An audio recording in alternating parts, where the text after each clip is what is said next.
Okay, so hey guys, and welcome back to another predictions video. And in today's video, I'm going to be predicting the Nicolson versus Mahfoud fight. And so, if you're new around here and you haven't yet subscribed, please do so.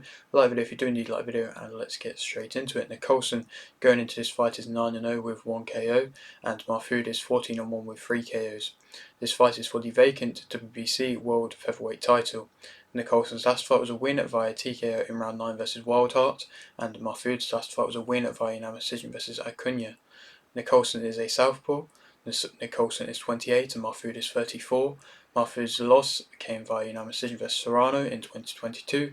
And to speak a bit more about what I've just been saying there, obviously this now falls out of the vacant WBC titles since Serrano basically got forced to vacate it due to the WBC not sanctioning her fights being longer 3-minute rounds with 3 12-minute rounds, which is,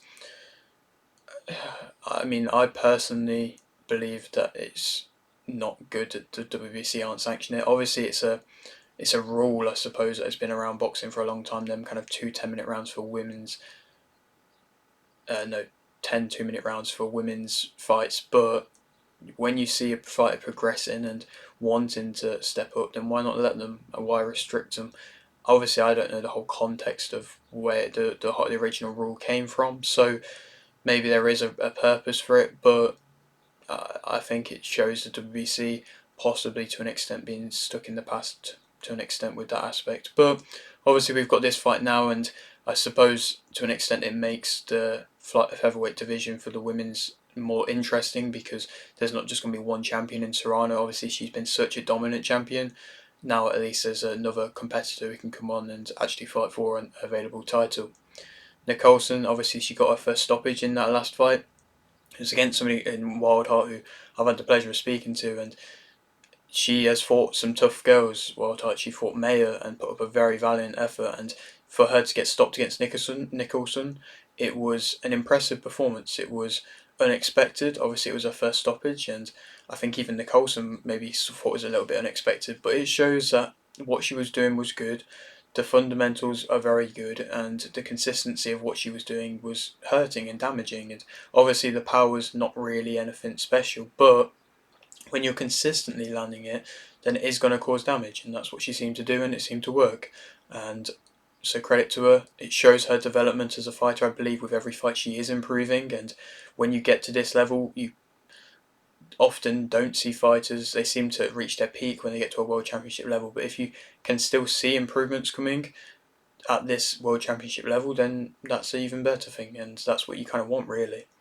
Mahfoud, obviously she's coming off a unanimous decision victory against Acuna, who is a valiant opponent. She's on the much older side now, but Mahfoud has managed to go on and win, and she's coming off the defeat versus Serrano a little while ago now, a couple of years ago now, and she's managed to rebuild and get back to this position. And I think there was definite weaknesses when she fought Serrano that was exposed, and Serrano, with her game in your face, no respect attitude, she really did capitalise upon Mahfoud and just really showed weaknesses in her game. And I think Nicolson probably won't be quite as aggressive or anything like that, because it's just not really her style, but I think there's definitely a level there which I believe Nicolson could be at that level above, but obviously this fight is going to prove that or not. Obviously Mahfoud also being the much older fighter as well, and her not being the home fighter, I suppose. Obviously it's in America, but Nicolson is the home fighter due to Matchroom, and so there's a lot of things in Nicolson's favour, really. Also on this card, there's Pacheco versus McCallum for the WBC USA and WBO International Super Middleweight titles, in which I think Pacheco will win via unanimous decision.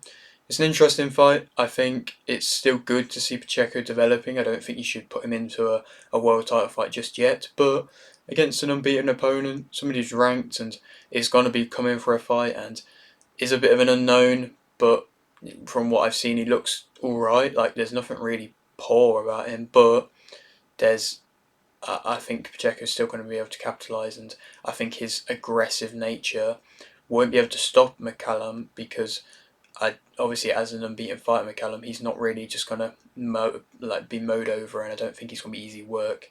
But I think Pacheco, he'll grow into the fight, well, he might even start quick and then McCallum possibly have a couple of rounds and then he come back into the fight with Checo. But yeah, I think he'll still be able to win via decision. And then also Hitchens versus Lemos, which I believe is the main event of this card, in which I think Hitchens will win via split decision. If I'm going off Hitchens' last performance against Cepeda, he really could have done a lot more. He could have really stopped him and really put on a statement victory, and I don't necessarily think that was the statement in which he could have made. Obviously, Zepeda's gone on to then lose badly versus Smith, and you know, maybe the Hitchens defeat took a lot out of Zepeda. Nobody really knows, but I don't know. I haven't seen loads of like Hitchens. He's got that fast type style, and it's entertaining. It shows talent, but when you're against somebody who's going to be like Lemos, who's just going to be in your face and he's not really technically sound, but he's going to be very much up for a fight and really try and drag you into a fight. He's really going to test Hitchens' movement, which I think he's going to be able to succeed in Hitchens, but it's the fact of him being able to move and then be able to react to that. And when he does catch Lemos in bad positions when he's coming in, then how's he going to be able to capitalise on that? And I don't necessarily know if he's going to be able to do as well as everybody may expect or think. I think he's still going to win, obviously with him having all the judges on his side and everything. But I also think he will be able to land clean shots at times. But I could definitely see points in which Lemos will have success, possibly having Hitchens hurt at times into the later rounds because Lemos isn't aggressive and does have power in his punches. Obviously, he can be quite wild and reckless at times, but when he's in your face, he doesn't care. He's letting his hands go, and even if he only catches you with 1 or 2 out of 6 shots he throws, then he's still catching you with 1 or 2, and they're still aggressive in your face shots. Going back to the Nicolson Mahfoud fight, Nicolson, she's got momentum, especially now coming off the stoppage win. That's going to just confidence-wise help her more than ever. She's got good fundamentals. She's always moving, a consistent jab, mid-range type fighter. She does have that kind of traditional amateur style, but she moves well, like I mentioned, and is got that very good jab and can maintain that range relatively well. She's hard to slow down because of just she consistently is moving in and out type style. She's been very active as of recent. So has that of Mahfoud. To be honest, they both fought, I believe, 3 to 4 times last year, and so they've both been active, and that's realistically what you want to see more than anything.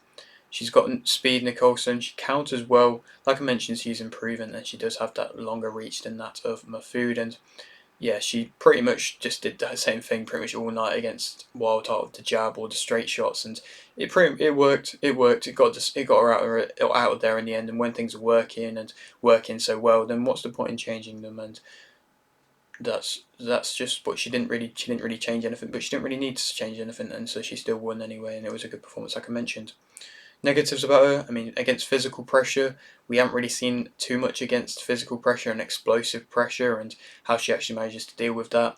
Obviously, she has that lack of power. I mean, Mahfoud isn't really known for having power either.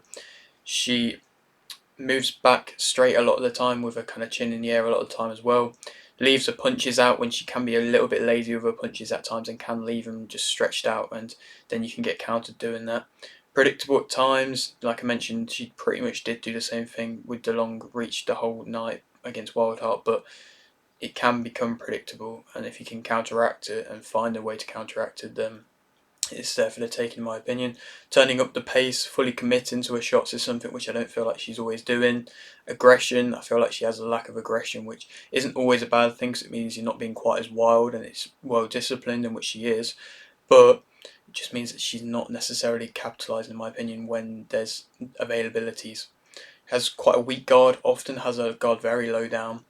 Slower starter, lower output, in my opinion, than the two. And yeah, now to speak about Mahfoud as a fighter, obviously she's got the experience. She's also got a good chin. She took a lot of shots against Serrano and still managed to be in the fight, not necessarily in the fight scorecards wise, but still be able to continue to fight. She's a pressure type fighter, which she would definitely let her hands go. She has got them with pouncing type attacks where she will just flurry and explosiveness in her attacks. She may draw you into a fight, and she probably will want to do that more than anything for this fight. She can fight on the front or the back foot, and she has that more aggressiveness, in my opinion, than that of Nicolson. So it would be interesting to see with Mahfoud if she's able to put on that physical pressure or not, and able to actually get it into range with Nicolson, and how she can deal if Mahfoud does manage to do that. Negatives about her: she's slower, she's there to get hit, also lack of power, runs into shots a lot. Accuracy can really be a problem with her when she's just flailing a lot of them shots about. Messy, footwork, fundamentals aren't necessarily there, doesn't really utilise much of a jab or anything like that. The composure isn't necessarily there that much either, and I think Nicolson, she can very much just do what she did against Wildheart, in my opinion, and find a lot of success. She's the favourite for this fight. I think Nicholson's going to win via unanimous decision. I think it's going to be a comfortable performance, in my opinion. Like I say, she can pretty much just do what she did against Wildheart, and I think she'll be able to find success and be able to win from doing that. It's not entertaining. It's not overly entertaining. It's not necessarily what the fans may want, but we'll have to see how the pressure of that of a world championship, how Nicolson manages to deal with that, and that sort of a step up that wise. But then who she could go on to fight? I mean, Serrano. She wants Serrano. Will she get Serrano? I don't know. Mike is another opponent who was meant to fight Serrano. She probably will end up fighting her next. So I don't necessarily think she'll be able to get the Serrano fight right after this one, Nicolson.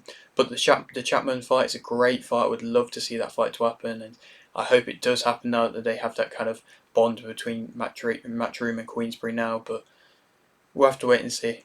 Maybe. But yeah, that is it for today's video. Hope you did enjoy. Like the video if you did indeed like the video. Subscribe if you're new. And thanks for watching.